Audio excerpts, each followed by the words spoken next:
नमस्कार। बोल के लब आज़ाद है तेरे, मैं अभिसार शर्मा। इस वक्त जब मैं आपसे बात कर रहा हूं, मेरे मुंह से सर्दी की भाप निकल रही है। इससे अंदाज़ा लगाया जा सकता है कि माहौल कितना सर्द हो गया है। एनडीटीवी की इस खबर के मुताबिक उत्तर भारत में, खासकर दिल्ली में शीत लहर का प्रकोप है और आने वाले दिनों में हालात और भी बदतर होने वाले हैं। और कल्पना कीजिए दोस्तों, इन्हीं हालात में सिंघू बॉर्डर पर हमारे किसान जो हैं वो धरना दे रहे हैं। दिल्ली की सीमा पर हमारे किसान भाई बंधु इसी सर्दी में धरना दे रहे हैं। और कल वो हुआ जो दोस्तों जिसकी आप और हम कल्पना भी नहीं कर सकते। बोल के लब आजाद है तेरे, बोल ज़बां अब तक तेरी है।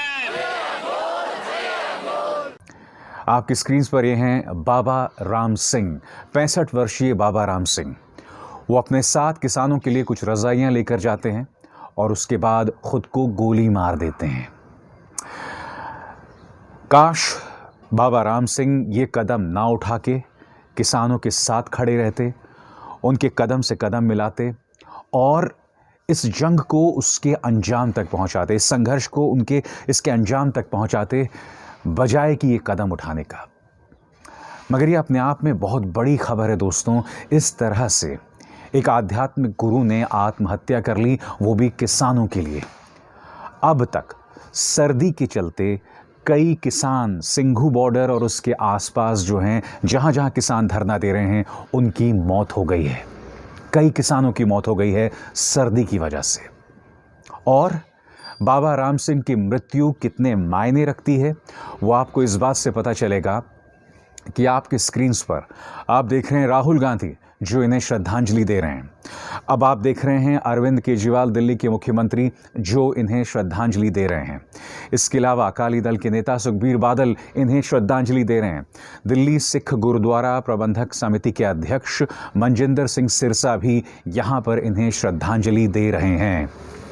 प्रश्न यहां पर यह कि क्या अब केंद्र सरकार का दिल पसीजेगा? दोस्तों, एक बात मैं स्पष्ट करना चाहता हूं, वो जो किसान है ना, उसे इस बात का दुख नहीं है कि उसे सर्दी का सामना करना पड़ रहा है, क्योंकि जब वो अपनी फसलों का रखरखाव करता है, उसका ख्याल रखता है, तो इन्हीं सर्द रातों में कभी कभी उसे खेत की ओर निकलना पड़ता है। मुद्दा वो नहीं है। मुद्दा ये है, उसे दुख इस बात का है कि केंद्र सरकार के जिम्मेदार मंत्री उसका नाम टुकड़े टुकड़े गैंग से जोड़ के देख रहे हैं, उसे अर्बन नक्सली बता रहे हैं, उसे बदनाम कर रहे हैं, अनाप शनाप किस्म का प्रोपेगेंडा चला रहे हैं। और ऊपर से अब बाबा राम सिंह की मृत्यु, उनकी आत्महत्या काफ़ी मायने रखती है। मेरी अपील तमाम किसान भाइयों से, मैं जानता हूं कि ये संघर्ष बहुत मुश्किल है, मैं जानता हूं कि आपको उन शब्दों का सामना करना पड़ रहा है जिसका सामना आपने ज़िंदगी भर नहीं किया था। आपको देशद्रोही बताया जा रहा है, खालिस्तानी बताया जा रहा है। मगर मेरी आप सबसे अपील कि संयम बनाए रखें।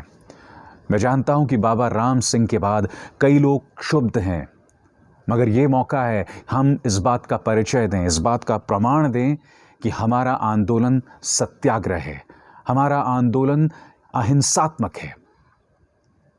और एक और बात मैं आपको बताना चाहता हूं कि आप जानते हैं कि बाबा राम सिंह की आत्महत्या के मामले को तमाम मुख्य धारा के न्यूज़ चैनल्स ने दबा दिया है। कोई इसकी चर्चा नहीं कर रहा है।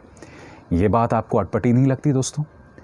क्योंकि किसान आंदोलन में छोटी सी छोटी बात जो भारतीय जनता पार्टी के पक्ष में सामने उभर कर आती है, या जिसमें किसानों द्वारा कोई गैर जिम्मेदाराना बयान देते हुए कोई नज़र आता है, उसे मीडिया किस तरह से उछालता है। मगर बाबा राम सिंह की आत्महत्या, किसानों के बीच जाकर उन्होंने खुद को गोली मार दी, इस पूरे घटनाक्रम को तमाम मुख्य धारा के न्यूज़ चैनल्स ने दबा दिया। ये चीज़ आपको अटपटी नहीं लगती है? आप जानते हैं, मैंने इन्हीं मीडिया चैनल्स में 2 संपादकों से कल रात बात की और मैंने उनसे पूछा कि क्या वजह है कि आपके न्यूज़ चैनल्स ने इसे दबा कर रख दिया है।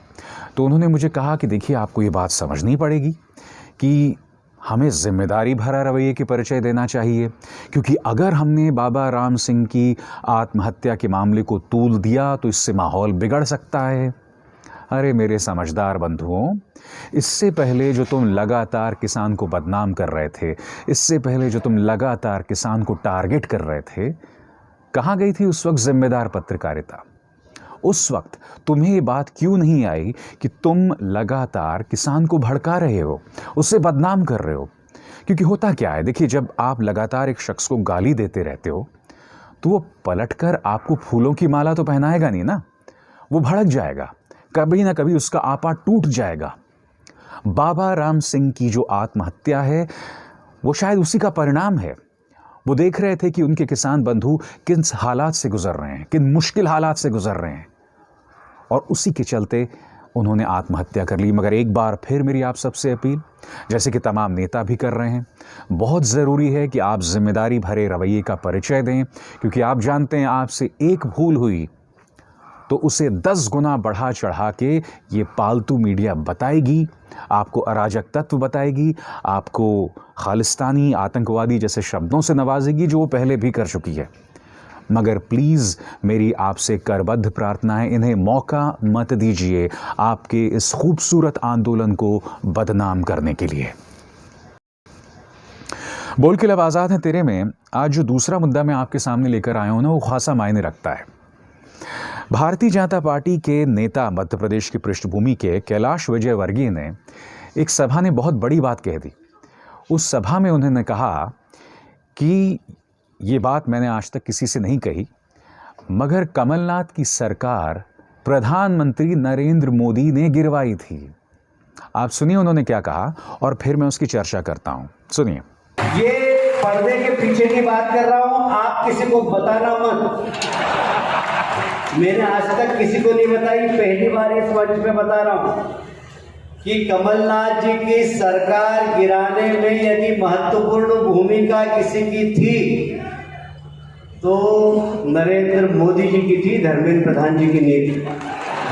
मैं जानता हूं आप लोगों में से कई लोग ये कहेंगे कि भाई वो नरोत्तम मिश्र की बात कर रहे थे और हो सकता है गलती से उनके मुंह से नरेंद्र मोदी निकल गया हो। बिल्कुल सही कहा आपने। वो कहते हैं ना, कभी कभी हमारी जुबान पर सरस्वती बैठी होती है तो अक्सर हकीकत सामने उभर कर आ जाती है। मैं क्यों कहता हूं कि हो सकता है कि कैलाश विजयवर्गीय के मुंह से सच निकल गया हो, क्योंकि आज से कुछ दिनों पहले जिस खबर को मीडिया ने दबा दिया था, उस खबर के मुताबिक शिवराज सिंह चौहान ने कहा था कि कमलनाथ की सरकार को गिराने का फैसला बीजेपी के आला कमान ने लिया था और प्रधानमंत्री नरेंद्र मोदी के इस फैसले की लाज रखना। ये ऑडियो वायरल हुआ था जिसे पूरी तरह से दबा दिया गया था एनडीटीवी को छोड़ के, क्योंकि वहीं पर मैंने ये ऑडियो सुना था। सुनिए शिवराज सिंह चौहान क्या कह रहे हैं। केंद्रीय नेतृत्व ने तय किया कि सरकार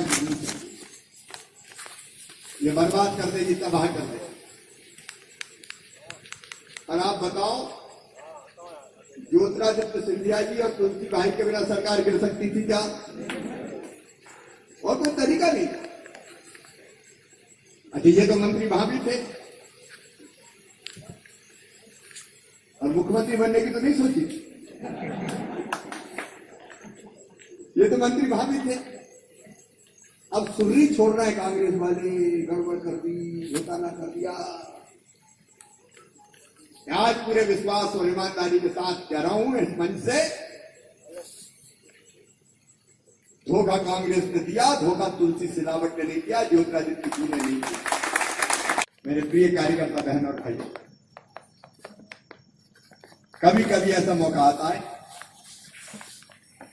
कि मां अपने बेटा या बेटी से कहती है मेरे दूध की लाज रखना। भारतीय जनता पार्टी अपनी मां है राज्य के दूध पे, और वही मां कह रही है कि मेरे दूध की लाज रखना, कहीं भाजपा हार ना जाए, कमल के फूल को नीचा न देखना पड़े,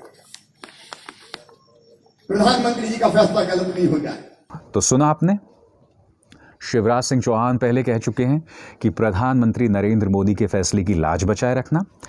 दूसरी बात, कैलाश विजयवर्गीय ने इस बात की तस्दीक और पुष्टि कर दी कि प्रधानमंत्री नरेंद्र मोदी के चलते सरकार गिराई गई। मगर मैं 2 कदम आगे जाकर कुछ सवाल पूछना चाहता हूं। 2 वरिष्ठ नेताओं ने इस बात की पुष्टि की है। क्या प्रधानमंत्री पद की यही गरिमा है? क्या देश के प्रधानमंत्री इस तरह से सरकारें गिराने में संलग्न हैं जैसा कि कैलाश विजयवर्गीय और शिवराज सिंह चौहान दावा कर रहे हैं? क्या ये बात आपको बिल्कुल भी अटपटी नहीं लगती? या इसका एक दूसरा तर्क ये हो सकता है कि भारतीय जनता पार्टी के नेता अपने अहंकार के चलते इस तरह के बयान दे रहे हैं। क्यों बयान दे रहे हैं? क्योंकि वो जानते हैं कि मीडिया उन्हें कटघरे में नहीं रखेगा। वो जानते हैं कि मीडिया उनसे सवाल नहीं करेगा कि आखिर प्रधानमंत्री ने एक सरकार को क्यों गिराया, हरी झंडी क्यों दी। क्योंकि देखिए, प्रधानमंत्री का क्या काम है? देश को एक दिशा देना। उनका काम ये नहीं है कि ऑपरेशन लोटस में शामिल हो जाएं। उनका काम ये नहीं है कि धन बल के आधार पर किसी सरकार को गिराया जाए। नहीं, ऐसी चीजें नहीं होनी चाहिए। तो क्या ये सवाल हमारे इन नेताओं से, बीजेपी से पूछा जाना नहीं चाहिए? क्या ये बात आपको बिल्कुल भी अटपटी नहीं लगती कि किस तरह से हमारे प्रधानमंत्री का नाम लेकर बीजेपी के 2 वरिष्ठ नेता कह रहे हैं कि उन्होंने कमलनाथ की सरकार गिरा दी? ये कहना गलत नहीं होगा दोस्तों कि आप और हम कल्पना से भी विचित्र समय में रह रहे हैं, जहां कुछ भी कहा जा सकता है, कुछ भी किया जा सकता है। और कल्पना से विचित्र एक और तस्वीर मैं आपको पेश करूंगा। पहले आप ये वीडियो देखिए, उसके बाद मैं उसकी चर्चा करूंगा। मेरे सेल से ले लेना। जी बिल्कुल सर, ले जाओ। साहब ने मास्क का तो मास्क भेजा है। हाँ हाँ प्लीज आप काला कोटन ना साहब તમારો પ્લીઝ સર એક ક્લિક લઈ શકું તમારી સાથે? सर वीडियो ले लो। हाँ सर, हाँ सर। 1250 में सर वो લઈ શકું એક સેલ્ફી? इस वीडियो में आपने देखा, प्रधानमंत्री का प्रवेश होता है, कोई उन्हें मास्क देता है मगर प्रधानमंत्री उसे नीचे रख देते हैं। उसके बाद क्या होता है, एक आदमी उनके साथ सेल्फी खिंचवाने की कोशिश करता है मगर प्रधानमंत्री सेल्फी भी नहीं खिंचवाते। यहाँ पर 2 चीज़ें उठती हैं। आपने संसद भवन के शीतकालीन सत्र को ही रद्द कर दिया, ये कहते हुए कोरोना के चलते, और हमारे प्रधानमंत्री जिनकी उम्र 70 साल है वो मास्क भी नहीं लगा रहे हैं। प्रधानमंत्री 15-20 साल के युवा तो नहीं है, 70 साल के बुजुर्ग हैं। और मैं जानता हूं कर्मठ हैं, मगर मेरा प्रश्न यहां पर कि जो सीख आप देश की जनता को देते हैं उस पर आप खुद अमल क्यों नहीं कर रहे हैं? और दूसरी बात, एक आदमी आपके साथ सेल्फी खिंचवा रहा है, आपने उसे मना कर दिया। इसके बारे में मैं क्या कहूं मोदी जी? मगर जो चीज मुझे सबसे अटपटी लग रही है कि आपने शीतकालीन सत्र को रद्द कर दिया। आजाद भारत के इतिहास में इससे पहले बहुत कम मिसालें रही हैं। मसलन पहली मिसाल जब आपातकाल लागू हुआ था, यानी कि 1975 में, और उसके बाद जब इंदिरा गांधी की हत्या हुई थी, और ये दोनों ही असामान्य हालात थे। अब आपको किसानों के सवालों के जवाब देने हैं, आपको कोरोना से जुड़े सवालों के जवाब देने हैं। इन दोनों ही सूरतों में प्रधानमंत्री नरेंद्र मोदी कटघरे में हैं। और अब आप इन वीडियो में फिर से देखिए, इस वीडियो में फिर देखिए, प्रधानमंत्री बगैर मास्क लगाए आराम से घूम रहे हैं। तो क्या अगर मैं इस वीडियो पर सवाल करता हूं, कुछ गलत करता हूं? जाते जाते दोस्तों, आपको मैं ये 2 खबरें देकर जा रहा हूं। पहली इस खबर में देखिए, यहां एक हिंदुत्ववादी नेता गाय को बेच देता है बूछड़ खाने को, एक हिंदुत्ववादी नेता। और इस दूसरी खबर को देखिए, दूसरी खबर है हिंदू युवा वाहिनी के एक नेता की, वो हिंदू युवा वाहिनी जिसकी स्थापना योगी आदित्यनाथ ने 2002 में की थी। खबर क्या है कि हिंदू युवा वाहिनी का ये नेता फर्जी मसाले बना रहा था। और आप जानते हैं उस फर्जी मसाले में वो क्या क्या डाल रहा था? उस फर्जी मसाले में वो गधे की लीद समझते हैं ना आप? लीद समझते हैं ना? गधे का मैं क्या कहूँ आपसे, गधे की लीद जो है उसका वो इस्तेमाल कर रहा था, और साथ ही उसमें वो एसिड डाल रहा था, और इसे वो मसाले के नाम पर बेच रहा था। डोंकी डंग। ये 2 खबरें मैंने आपको क्यों बताई? पहले का ताल्लुक गाय के साथ है, यानी कि खुद एक हिंदुत्ववादी नेता जो है वो गाय को बूचड़ खाने में भेज रहा है। दूसरी खबर क्या है कि हिंदू युवा वाहिनी का जो एक नेता है वो बेच रहा है एक ऐसे मसाले जिसमें गधे की लीद है। और ये सब लोग हमें धर्म के नाम पर, गाय के नाम पर मूर्ख बनाते हैं। आप जानते हैं ऐसा क्यों हो रहा है? ध्यान से सुनिएगा मेरी बात। ऐसा इसलिए हो रहा है दोस्तों कि हमने अपनी आस्था की, अपने विश्वास की, हमारे धर्म की चाबी कुछ ऐसे लोगों के हाथ में दे दी है जो इस लायक ही नहीं है। मैंने हमेशा माना है कि धर्म जो है ना, वो एक निजी विषय है, वो एक पर्सनल विषय है। किसी भी सूरत में आपके धर्म और आपकी धार्मिक जो फीलिंग्स हैं, आपकी जो धार्मिक सोच है, उसे किसी और को मौका ना दे ताकि वो आपको एक्सप्लॉइट कर सके, आपको वश में कर सके। ये कौन लोग हैं? ये लोग सियासी लोग हैं, ये लोग अनपढ़ लोग हैं, और ये लोग हमें मूर्ख बना रहे हैं। धर्म एक निजी विषय है, उन्हें मौका मत दीजिए कि वो आपको मूर्ख बना सकें, और ये पॉलिटिकल पार्टी और उससे जुड़े लोग आपको इसी तरह से बेवकूफ़ बनाते हैं। इसी तरह से आपको मसाले के नाम पर गधे की लीद खिलाते हैं।